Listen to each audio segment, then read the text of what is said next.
Cognitive bias is unknown to the entity that carries it. ഒരു സത്തയുടെ അറിവ് എന്നത് അതിന്റെ അന്നോളമുള്ള ജീവിതകാലം കൊണ്ട് സ്വാംശീകരിച്ച സ്ഥിതി വിവരങ്ങളുടെ ശേഖരമാണ്. ആ ശേഖരം സത്തയെ പ്രകൃതി പ്രതിഷ്ഠിച്ച സ്ഥലകാല രൂപഭാവ ഭവങ്ങൾ എങ്ങനെയോ അതിനു മാത്രം അനുസൃതമായിരിക്കും. ആ ശേഖരമാണ് ആ സത്തയുടെ ബോധ്യം. സത്തയെ സംബന്ധിച്ച് അതാണ് സത്യം. എന്നാൽ അത് ആപേക്ഷികമാണെന്നും അതിന് വാസ്തവികതയുമായി ബന്ധമുണ്ടാകണമില്ല എന്നതും സത്തയ്ക്ക് സാധാരണ നിലയിൽ ബോധ്യമാകില്ല എന്നതാണ് രസകരം.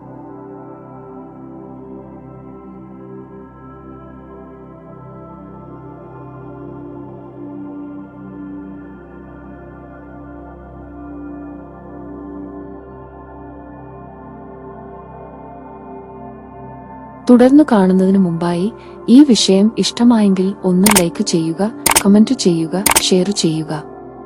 നിങ്ങൾ പ്രകൃതിയെ ഇഷ്ടപ്പെടുന്നുവെങ്കിൽ ഈ ചാനൽ സബ്സ്ക്രൈബ് ചെയ്യുക.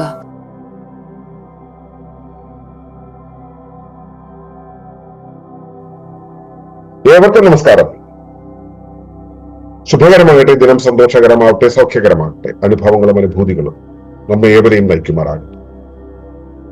കഴിഞ്ഞ ദിവസം നമ്മൾ കോഗ്നിറ്റീവ് വൈസിങ്ങിനെ കുറിച്ച് സംസാരിച്ചപ്പോ വർഗീസേട്ടൻ പറഞ്ഞൊരു വാചകത്തിൽ നിന്നാണ് ഈ ഒരു ആശയം ഞാൻ അപ്പൊ തന്നെ കുറിച്ചു വെച്ചത്. അപ്പോ ഇന്നലെ അത് നമുക്ക് ഒന്ന് ചർച്ച ചെയ്യാമെന്ന് വിചാരിച്ചു. Cognitive bias is unknown to the entity that carries it.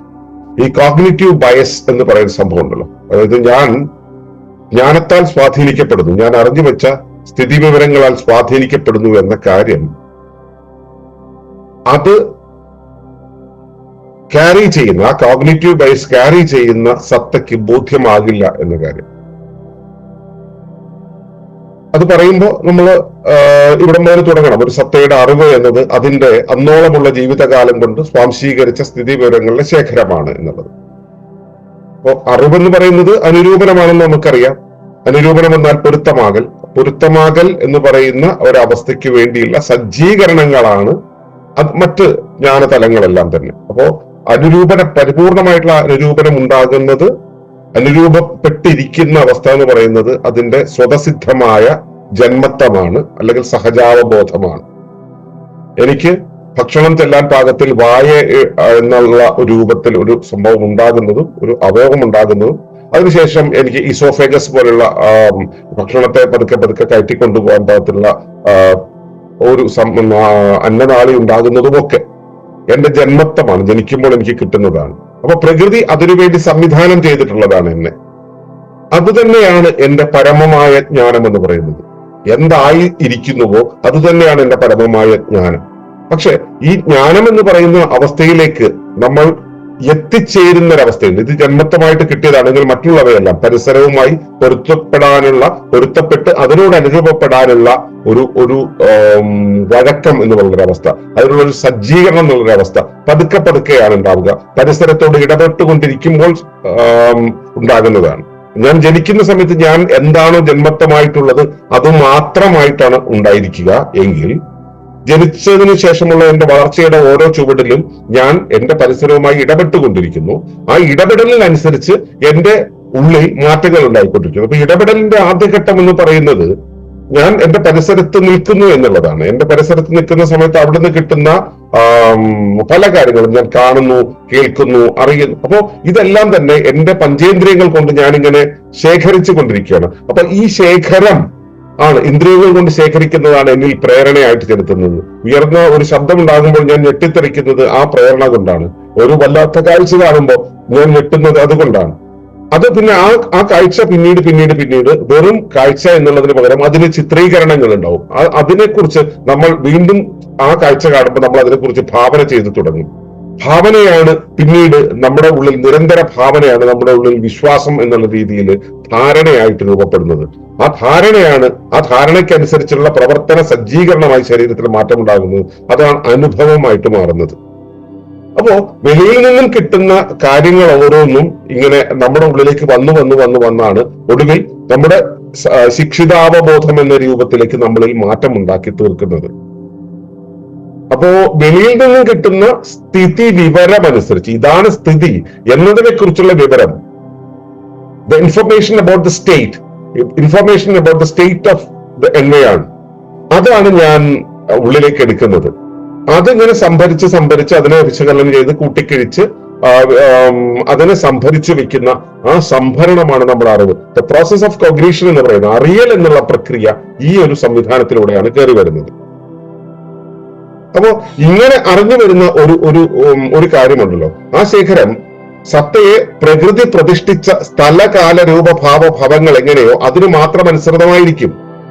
അപ്പൊ എന്നിലേക്ക് ഒരു തീ എന്നുള്ള ഒരു അവസ്ഥ ഉണ്ടാകുന്നത്, ഇപ്പോ ഒരു മരുഭൂമിയിൽ ജനിച്ച എന്നെ സംബന്ധിച്ചോളം തീ എന്നുള്ളത് വരുന്ന സമയത്ത് എന്റെ മേലെയുള്ള എന്റെ ചുറ്റുപാടുമുള്ള തീയേക്കാളും കൂടുതൽ, ചൂടിനേക്കാളും കൂടുതൽ തീ തരുന്ന ഒന്ന് എന്നുള്ള രീതിയിൽ എനിക്കത് ഒരുപക്ഷെ ദുസ്സഹമായിരിക്കും.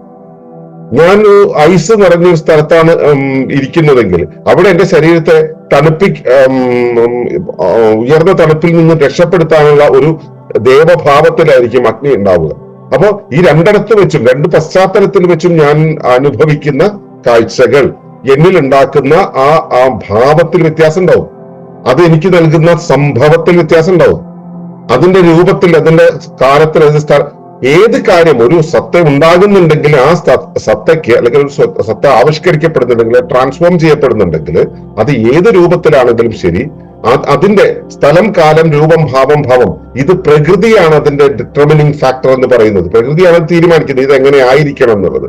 ആ പ്രകൃതിയുടെ തീരുമാനത്തിനനുസരിച്ചാണ് ആ സത്ത രൂപപ്പെടുന്നത്. അപ്പൊ ഏത് ഒരു സത്ത ഉണ്ടാകുന്ന സമയത്തിനും നമ്മളിപ്പോ ആധുനിക ശാസ്ത്രം പറയുന്നതിനനുസരിച്ച് ടൈം സ്പേസ് ഡയമെൻഷനിലാണ് നമ്മൾ അതിനെ കാണേണ്ടത്. അത് നമ്മളുടെ കയ്യിലല്ല, അത് പ്രകൃതിയുടെ ഒരു ഡിസൈനിൽ വരുന്നതാണെന്ന് പറയാറുണ്ട്. അവിടെ ആ ടൈമും സ്പേസും മാത്രമല്ല, ആ ടൈം സ്പേസ് ഡയമെൻഷൻ എന്ന് പറയുന്ന സമയത്ത് അവിടെ മറ്റു കാര്യങ്ങൾ, രൂപം, ഭാവം, ഭാവം, ഇവ കൂടെ വരുന്നുണ്ട്. ഇവയെല്ലാം കൂടെ ചേർന്നുകൊണ്ടുള്ള ഒരു കൃതിയാണ്, പ്രകൃതിയുടെ കൃതി, നിർമ്മിതിയാണ് ഈ ഒരു സത്ത എന്ന് പറയുന്നത്. അപ്പോ അതിനകത്താണ് നമ്മളെ പ്രതിഷ്ഠിച്ചിരിക്കുന്നത്. ഞാൻ എന്നുള്ള സത്തയെ പ്രതിഷ്ഠിച്ചിരിക്കുന്നത് അതിനകത്താണ്. അതിനകത്ത് എന്നെ പ്രതിഷ്ഠിച്ചത് എങ്ങനെയാണോ, എപ്രകാരമാണോ, എന്ത് പർപ്പസിലാണോ, എന്ത് രൂപത്തിലാണോ, എന്ത് ഭാവത്തിലാണോ, ഏത് കാലത്താണോ, ഏത് സ്ഥലത്താണോ, അതിനനുസൃതമായിരിക്കും എന്റെ ഉള്ളിലേക്ക് വന്നു ചേരുന്ന സ്ഥിതിവിവരവും അതിന്റെ ശേഖരവും. അതാണ് അതിന്റെ രസകരമായിട്ടുള്ള കാര്യം.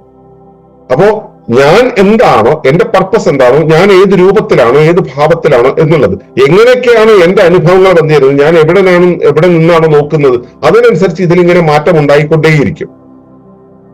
അപ്പോ അങ്ങനെ മാറ്റം ഉണ്ടായിട്ട് സംഭരിക്കപ്പെടുന്ന ആ ഒരു ശേഖരമുണ്ടല്ലോ, ആ ശേഖരമാണ് എന്റെ വിശ്വാസം എന്ന് പറയുന്നത്. ആ വിശ്വാസമാണ് എന്റെ അവയർനെസ്, എന്റെ ബോധ്യം എന്ന് പറയുന്നത്, അല്ലേ? ഇപ്പോ ചെറിയ കാലം മുതൽ തന്നെ വിദ്യാഭ്യാസം എന്നുള്ള പ്രക്രിയക്ക് വല്ലാതെ പ്രാധാന്യം കിട്ടിയ ഒരു സമൂഹമാണ് നമ്മുടേത്. സമൂഹത്തിലെ 99.99% ആളുകളും വിദ്യാഭ്യാസമാണ് ജീവിതത്തിൽ ഏറ്റവും മുഖ്യമായിട്ടുള്ള കർമ്മം എന്ന് കരുതി ജീവിക്കുന്നവരാണ്. എന്തുകൊണ്ടോ പറഞ്ഞിട്ടും പഠിപ്പിച്ചിട്ടും തലയിൽ കയറാതെ പോകുന്ന ബാക്ക് ബെഞ്ചേഴ്സ് ആയിട്ടുള്ള കുറച്ച് ആളുകളാണ് വെളിയിലേക്ക് വന്ന് സമൂഹത്തെ നിർമ്മിക്കുന്നത്. ബാക്കിയുള്ളവർ മുഴുവൻ പഠിച്ചു കയറി സമൂഹത്തെ ഗൈഡ് ചെയ്ത് കൊണ്ടുപോകുന്ന കുറച്ച് ആളുകളുടെ പിണിയാളുകളായി, എന്നാൽ ഞങ്ങളാണ് സമൂഹത്തെ നയിക്കുന്നത് എന്ന ധാരണയിൽ മുന്നോട്ട് പോകുന്നു. ബാക്ക് ബെഞ്ചേഴ്സ് ആയിട്ടുള്ള ആളുകൾ അവർ വെളിയിലേക്ക് ഇറങ്ങി വന്ന് അവർ പച്ചയായിട്ടുള്ള ജീവിതത്തിലെ പച്ചക്കറി കച്ചവടവും നാട്ടിൻപുറത്തെ പണികളും നാടൻ കാര്യങ്ങളും നാടൻ ഉത്സവങ്ങളും ഒക്കെ ആയിട്ട് ജീവിച്ച് നാടിനെയും ആ നാടിന്റെ സംസ്കാരത്തെയും നിലനിർത്തി അവർ പോകും. ഇതിനെ നിയന്ത്രിക്കുന്ന ശക്തിയായിട്ട് വേറൊരു കൂട്ടരുണ്ട്. അവരുടെ പിണിയാളുകൾ ഇവരെ നിയന്ത്രിക്കുന്നവരായി കളക്ടറും എഞ്ചിനീയറും പോലീസും ഒക്കെ ആയിട്ട് വലിയ വേഷം കെട്ടി ജീവിക്കും. അവർ വലിയ കൂലിപ്പണിക്കാരും അന്ധരായി ജീവിക്കുന്നവരും, ഇവരുടെ സംസ്കാരത്തിൽ നിറഞ്ഞ് ജീവിക്കുന്നവരും.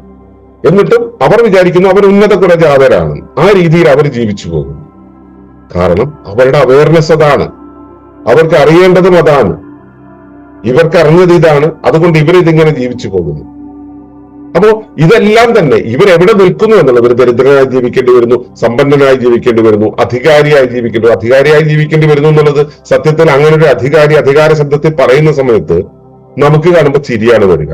കാരണം അവന്റെ അഹങ്കാരം, അവന്റെ വിദ്യാഭ്യാസമൊക്കെ അവനെ എത്തിച്ച ഒരു തലം, അവൻ ആരാണെന്ന് മനസ്സിലാകണമെന്ന് സംസാരിക്കുന്ന ഒരു അവസ്ഥ, ആ അവസ്ഥയിൽ അത് കാണുമ്പോൾ നമുക്ക് ചിരി വരും. അപ്പൊ ഇതെല്ലാം ഉണ്ടാക്കുന്നത് അവന്റെ അവയർനെസ് ആണ്. അവൻ എവിടെ നിൽക്കുന്നു, അവൻ എവിടെയാണ് എത്തിപ്പറ്റിയത്, അവൻ എത്രത്തോളമാണ് മനസ്സിലായത് എന്നതിനെ കുറിച്ചുള്ള അവയർനെസ് ആണ്. ഒരു സാധാരണക്കാരൻ, ഒരു ഗ്രാമീണനായിട്ടുള്ള ഒരാള് അവിടെ നിൽക്കുന്നത് അയാളുടെ അവയർനെസ്സിൽ നിന്നാണ്. അപ്പോ എന്താണ് നമ്മൾ അവെയർ ആയിട്ടുള്ളത്, എന്താണ് നമ്മൾ ബോധ്യപ്പെട്ടിട്ടുള്ളത്, എന്താണ് നമ്മുടെ അവബോധത്തിലായിട്ടുള്ളത്, ആ അവബോധമാണ് നമ്മുടെ സത്യം എന്ന് പറയുന്നത്. ഈ അവബോധമാകുന്നത് എന്താണ്? എന്താണോ ശേഖരിച്ചു വെച്ചിട്ടുള്ളത് അതാണ് അവബോധമായി നിൽക്കുന്നത്. ആ അവബോധമായി നിൽക്കുന്നതാണ് നമ്മുടെ സത്യം. എന്നാൽ ഇത് ആപേക്ഷികമാണെന്ന് എത്ര പേർക്കറിയാം? ഞാൻ വിശ്വസിക്കുന്നത് ആപേക്ഷികമായ ഒരു വിശ്വാസമാണെന്ന് എത്ര പേർക്കറിയാം? ഇതിന് വാസ്തവവുമായിട്ട് യാഥാർത്ഥ്യവുമായിട്ട് ഒരു ബന്ധവും ഉണ്ടാവില്ല എന്ന് എത്ര പേർക്കറിയാം? അറിയില്ല എന്നുള്ളതാണ് അതിലെ ഏറ്റവും രസകരമായിട്ടുള്ള വശം. കോഗ്നിറ്റീവ് ബയസ് എന്നുള്ള സംഭവം ജ്ഞാനത്താൽ, അറിയൽ എന്നുള്ള പ്രക്രിയയാൽ സ്വാധീനിക്കപ്പെട്ടിരിക്കുന്നു. എന്റെ അറിവും എന്റെ കാഴ്ചയും എന്റെ നിലപാടും എന്റെ ബോധ്യങ്ങളും എന്റെ അനുഭവങ്ങളും എല്ലാം എന്റെ അവയർനെസ്സിനനുസരിച്ചാണ്. പ്രകൃതി എന്നെ എവിടെയാണോ കൊണ്ടിട്ടുള്ളത്, ഇട്ടിരിക്കുന്ന ഇടത്തിനനുസരിച്ചാണ് എന്റെ ബോധ്യങ്ങൾ എന്ന് ഭൂരിഭാഗം പേർക്കും അറിയില്ല. നിങ്ങൾ നിൽക്കുന്നിടത്ത് എന്തറിയണോ അതറിയും. നിങ്ങൾ നിൽക്കുന്നിടത്ത് നിന്ന് അറിയേണ്ടാത്തതൊന്നും നിങ്ങൾ അറിയില്ല. നിങ്ങൾ അഥവാ അതല്ലാത്തതൊന്നും അറിയുന്നുണ്ടെങ്കിൽ അതിലേക്ക് നിങ്ങളെ തുറന്നു വെച്ചിരിക്കുന്നു എന്നാണ് അർത്ഥം. നിങ്ങൾ ഇപ്പോൾ ഇത് കേൾക്കുന്നുണ്ടെങ്കിൽ നിങ്ങളെല്ലാം കോഗ്നിറ്റീവ്ലി ബയസ്ഡ് ആണ്. നിങ്ങൾ ഇത് അറിയുന്നുണ്ടെങ്കിൽ ആ കോഗ്നിറ്റീവ് ബയസ് എന്നുള്ള സംവിധാനത്തിന്റെ സ്വാധീനത്തിൽ നിന്നും മാറി ന്യൂട്രലാകാനുള്ള ഒരു വഴിയിലേക്കുള്ള ഒരു തുറവി നിങ്ങളുടെ മുന്നിൽ സംഭവിക്കുന്നു എന്നാണ് അർത്ഥം. കാരണം അങ്ങനെ ആകുമ്പോഴാണ് നിങ്ങൾ എവിടെ കൊണ്ട് പ്രകൃതി നിർത്തുക. ഇത് കേൾക്കാൻ നിങ്ങൾ വിധിക്കപ്പെടുന്നുവെങ്കിൽ അതിൽ നിന്നും മാറാൻ നിങ്ങളെ പ്രകൃതി തെരഞ്ഞെടുക്കുന്നു, അല്ലെങ്കിൽ അതിന്റെ വഴി നിങ്ങളുടെ മുന്നിൽ കാണിച്ചു തരുന്നു. നിങ്ങളുടെ സഹജാവബോധം നിങ്ങളെ അവിടെ കൊണ്ടെത്തിക്കുന്നു എന്നുള്ളതാണ്. അപ്പൊ മനസ്സിലാക്കുക, കോഗ്നിറ്റീവ് ബയസ് എന്ന് പറയുന്നത് നമ്മൾ അറിയാതെ നമ്മുടെ ഉള്ളിലേക്ക് ചേർന്ന് വരുന്ന ഒന്നാണ്. നമ്മൾ ജനിക്കുന്നതിനും 9 മാസം മുമ്പ് മുതൽ നമ്മുടെ ഉള്ളിലേക്ക് കയറി വരുന്ന ചില സ്വാധീനങ്ങളാൽ നമ്മിൽ രൂപപ്പെടുന്ന നമ്മുടെ കാഴ്ചകളാണ്, കാഴ്ചപ്പാടുകളാണ്. അതൊരു കണ്ണടയാണ്, നിറം കലർന്ന കണ്ണടയാണ്. ഈ കണ്ണടയിൽ കൂടെ നോക്കുമ്പോൾ കാണുന്നത് എന്തോ ആ നിറമാണ് ലോകത്തിന്. അത് നമ്മൾ അതിനകത്താണ് എന്നുള്ള കാര്യം നമ്മളിൽ ആരും അറിയാറില്ല. അതിന് സത്യവുമായിട്ട് നമ്മൾ ഇന്ന് കാണുന്ന കാഴ്ചയിലും നമ്മുടെ ചിന്തയ്ക്കും ഒന്നും യാഥാർത്ഥ്യവുമായിട്ടല്ല ബന്ധം എന്നത് ഭൂരിഭാഗത്തിനും അറിയില്ല, നമുക്കും അറിയില്ല എന്നത് ബോധ്യമാവുക. ഞാനതുകൊണ്ടാണ് ഇവിടെ നമ്മൾ പറയുന്ന കാര്യങ്ങളെയെല്ലാം തന്നെ പല രീതിയിൽ നമ്മൾ വിശകലനം ചെയ്യുന്നത്. ഭക്തിമാർഗം എന്ന് പറയുന്നു, യുക്തിമാർഗം എന്ന് പറയുന്നു, ശാസ്ത്രമാർഗം എന്ന് പറയുന്നു, മനോമാർഗം എന്ന് പറയുന്നു, ചൈതന്യമാർഗം എന്ന് പറയുന്നു, ജ്ഞാനമാർഗം എന്ന് പറയും. ഓരോ വഴിയും നമ്മൾ അന്വേഷിക്കും. ഇതെല്ലാം കൂടെ മൾട്ടി ഡിസിപ്ലിനറി ആയിട്ടുള്ള വഴിയിൽ നമ്മൾ ഈ സംഭവത്തെ കൊണ്ടുവയ്ക്കും. വച്ചിട്ട് ഇതിനെല്ലാം ശരിയാകുന്നുണ്ടോ എന്ന് നോക്കും. എങ്കിൽ ഇത് ആപേക്ഷികമായ മെച്ചപ്പെട്ട ശരിയാണ് നമുക്ക് ബോധ്യപ്പെടും. ആപേക്ഷികമായി മെച്ചപ്പെട്ട ശരി. അപ്പോഴും പൂർണ്ണമായി ശരി എന്ന് ഞാൻ പറഞ്ഞില്ല. കാരണം പൂർണ്ണമായി ശരി അറിയുക ഭഗവാന് മാത്രമാണ്. ഭഗവാന് മാത്രം അറിയുന്ന ഒരു കാര്യത്തെ നമ്മൾ മുഴുവനായിട്ട് അറിയണമെന്ന് വിചാരിക്കുന്നത് അഹങ്കാരമാണ്. അത് നടക്കൂല. പകരം നമുക്കറിയാൻ പറ്റുന്നത് മെച്ചപ്പെട്ട ശരിയാണ്. ആ മെച്ചപ്പെട്ട ശരി അറിയണമെങ്കിൽ നമുക്കറിയാവുന്ന എല്ലാ ഫാക്കൽറ്റികളും, നമുക്കറിയാവുന്ന എല്ലാ ഡിസിപ്ലിനറികളും ഒരുമിച്ച് വെച്ച് നമ്മൾ നോക്കേണ്ടി വരും. അങ്ങനെ നോക്കുമ്പോൾ മാത്രമേ അത് ശരിയാവുകയുള്ളൂ. ബോധ്യപ്പെടുക. നമ്മുടെ ശരികളിലേക്ക് പോകണമെങ്കിൽ, ഒളിമ്പസിന്റെ വഴിയിലൂടെ യാത്ര ചെയ്യണമെങ്കിൽ നിങ്ങൾക്ക് ഈ കോഗ്നിറ്റീവ് ബയസിനെ ബൈപ്പാസ് ചെയ്യാൻ കഴിയണം. അതിനുള്ള വഴികളാണ് നമ്മളിവിടെ പഠിച്ചുകൊണ്ടിരിക്കുന്ന ഓരോ പാഠവും എന്നത് ബോധ്യപ്പെടുക. സ്വയം തിരിച്ചറിയാനുള്ള ഒരു മാർഗമായിട്ട്, ഒരു ടൂളായിട്ട് ഇതിനെ എടുക്കുക. അതിലൂടെ യാത്ര ചെയ്യുമ്പോൾ നിങ്ങൾക്ക് കൂടുതൽ തെളിച്ചങ്ങൾ ഉണ്ടാകട്ടെ എന്ന് പ്രാർത്ഥിക്കുന്നു. നന്ദി, നമസ്കാരം.